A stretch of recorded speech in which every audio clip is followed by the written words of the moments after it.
How do you heal after a long-term relationship ends, or you get divorced, or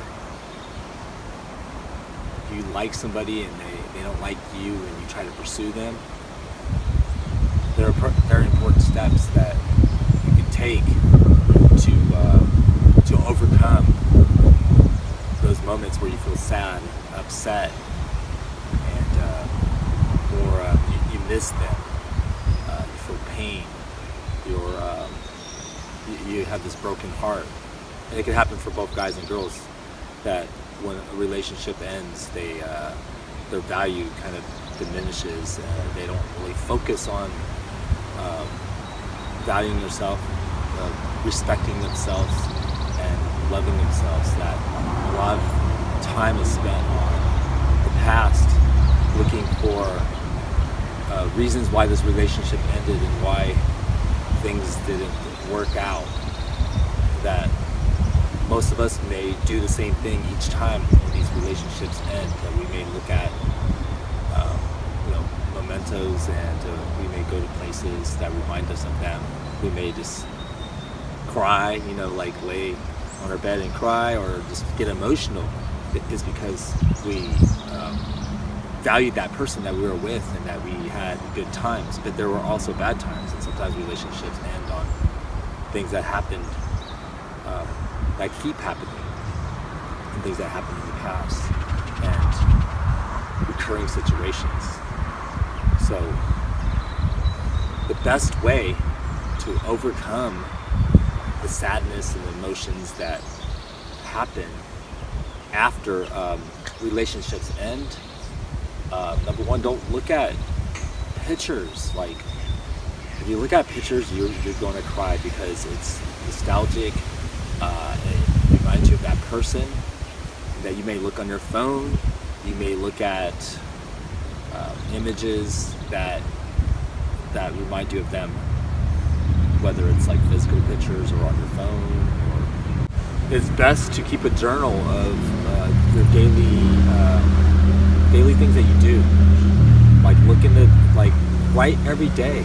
Like, you don't have to write about the memories of the past, of your moments with the person that you loved, but just keep a journal about things. Like, go out in nature, and just like what's behind me now, this there's water. I mean, there's a stream if you go down further down, but just write about things that you see and you hear. You can even do like people watching, or just write about like stuff that you want, that you feel like that you need, and whether it's for the short term, long term, it's like the wants and needs. And just write daily, whether it's your dreams, like your sleeping dreams, or your waking dreams, like the dreams you want to accomplish, or the things that you want in your life, and like what makes you valuable and your worth, and to know that when your relationship ends, that you still have value and you still have worth, and that we can't think that something is wrong with us because something did not work out, because things sometimes are not meant to last forever. You could be married for a long time and your marriage just ends. Like, somebody wants to get a divorce, and it could happen because people change, and sometimes some people are not as loyal as the other person. That there's different traits, and then sometimes we want somebody, we have like a little checklist, like, I want 1, 2, 3, 4, 5, like these are 5 things I want in a person. But we start to make lists and stuff, then we start to not look for the people that could potentially become those people. I think number 2 would be to keep yourself busy. If you work a job and you're starting to think, like, keep your mind busy. Like, go out and do things for yourself, to grow yourself. Like, go out and meet up groups, go on hikes, go on runs, just go to like nature, go to the forest, like go places like beach, travel. Keep your mind busy. Is because when your mind is not busy, then you will struggle with the memories of the past, and we could fall in those traps. I call them traps because like, and number one, when you're looking at images of that person, and that you are looking at videos and physical pictures in albums, that you're going to get sad. If you have a breakup, you're going to get sad. So number one is, don't look at images. Like, allow yourself to heal. Don't look at images of any type that remind you of that person. Give yourself time. And then number two, you should keep yourself busy. Keep yourself busy. Like, do things that that make you happy. Whether it's like you like to film stuff, you like to draw, like whatever you like to do, and you know what you like to do. Because sometimes people say, well, I don't do much. I used to do a lot with my boyfriend or girlfriend or my husband or my wife, and now, or my friendships, like all these friendships, like where a friendship ends and they used to do things with them. Don't think about those moments. Like, go out and do things for yourself. You could do things alone. You could go watch a movie. You could have lunch. You could go on walks. You could do things alone like that. We don't always need somebody with us. That we need space and time alone.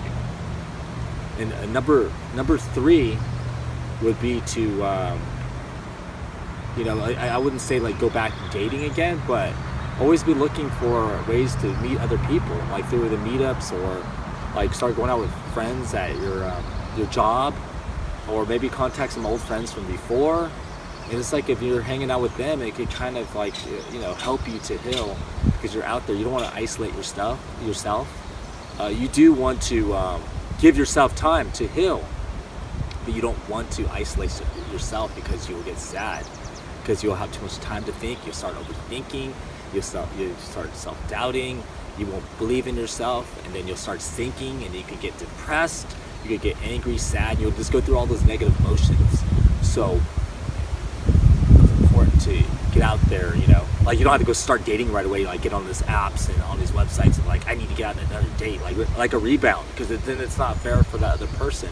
Because then, if you never fix your value, like the things that are within you, the unresolved issues, that you're gonna find yourself going into new relationships carrying the same problems. Because sometimes it's not always the other person's fault. It's not about being someone's fault. It's about correcting things that create challenges for us, like things that we do that people notice but they may not share with us, and maybe they might just leave without sharing why they didn't want to be with us. Whether it could be we're too needy or controlling, like control freaks, or there could be a lot of things that is wrong with us, or that we're too clingy, that we don't give them space and respect their boundaries. I believe number four is to, if you have a dream, or if you have a passion, you have a goal in life, whether you're going to want to go to school, whether you want to accomplish a dream, you just have like these aspirations that you put to the side when you're in the relationship. Well, revisit those and know that they matter. It's not that you need them to have value, but it's good to do things that will better yourself, to be a better human being, the best version of yourself, which is common that they say is like, become the best version of yourself. And some people are like, how do you do that? By growing yourself, by doing things for yourself, by making yourself happy, by recognizing your value and your worth, and not like putting yourself down, and not being hard on yourself, because you have to be confident. But you can't be hard on yourself and tell, well, it was my fault and all that, and I have regrets and I have resentment, and I'm just struggling, and I can't lift myself up, because I'm just like in bed and I'm just crying, and I just can't do anything, because that person was everything. They were my happiness, and I cannot be happy without them. Then we start putting them on a pedestal on top, and we don't want to do that. We don't want to put anyone on a pedestal. We can look up to God and say, thank you. I appreciate everything you've done for me through my difficult times, through my good times, and to be appreciative. But where we start to put people on pedestals and put ourselves below them and think that we're lucky to be with them, then that could create major challenges, that we think that, like, am I in your league? Like, would you look in my direction, or would you consider me? When we start using those type of terms like of like those comments, and then we show that we feel like that we're creating a lot of value for them, that we're overvaluing them and undervaluing ourselves, and that we have to have some type of balance, and that's why it's important that you could get back out there, and meet friends and do things. And number four, you could travel. Just travel to places you haven't been before, or places you always wanted to go but you didn't go. Like places like if you are in the United States, like go to like national parks. You could go to places like in Oregon, they have like a lot of nice evergreen trees, or Northern California with the redwood trees. There's so many places that you could go. Like even like Yosemite, you could go camping. You could go whitewater rafting. You could go to Niagara Falls. You could travel to Canada. You could just go. There's so many places you could go. And then when you go outside of the U.S., if you live somewhere else, that you could go to places like in Europe and just make a trip. And sometimes we say we don't have enough money.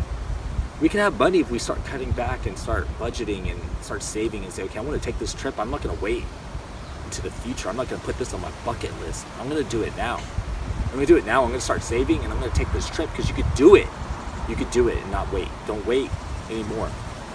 And I think that to better ourselves, like number 5, to be able to handle breakups, is to understand that things change, and that sometimes it doesn't work out, and that we have to understand the process, that life sometimes it could be a blessing in disguise, that there could be someone else better for us, or that sometimes we need to find out about ourselves, that the things that we had, like maybe our whole life, we've been chasing, and we chase and chase, and we're always trying to chase after attention, after acceptance, to fit in, to do things so people could recognize us, to put up a Facebook post so people could say, oh, that was great, you found that, and that was awesome, or you're doing this, or you went to this place, or you got this job, and that we're looking for someone to acknowledge us, because we need that value, and that we didn't recognize our value of like waking up every day and being happy with who we are, and to respect ourselves and to love ourselves. So then we find ourselves getting into these like recurring cycles where we need to like post something, or we need to tell people what we're good at doing, because so people can say, oh, that's awesome that you're great at doing this.